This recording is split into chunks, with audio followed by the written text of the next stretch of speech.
आज ही हमें दुकान सब आपन घिनी करी आनी पकालू।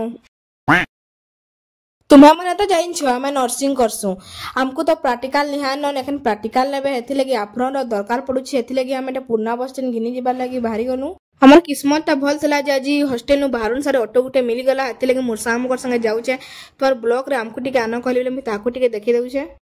शाबाश बेटा बहुत बढ़िया। नाले हमें पहुंची गलु पुरना बस स्टैंड ई मुंद्रा फैशन मार्ट ठंके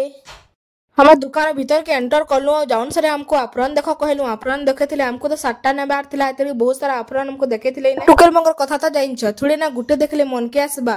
आउ देखो कहलु आउरी बहरे देले देखि देखि हम पूरा पागल हो गेलु आप्रन बहुत सारा आप्रन देखि साला पर हमें 7टा चॉइस कलु एटा बिलिंग करवा लागि तापने नेउछन टोकेल मंगर कथा काला कहबो जे ना मिरर देखि पकाले सना स्टाइल मारी पकासन मुई भी मिरर उटे देखि पकाले फोटो गुटे हेइ पकासिन करे फोटो होचे।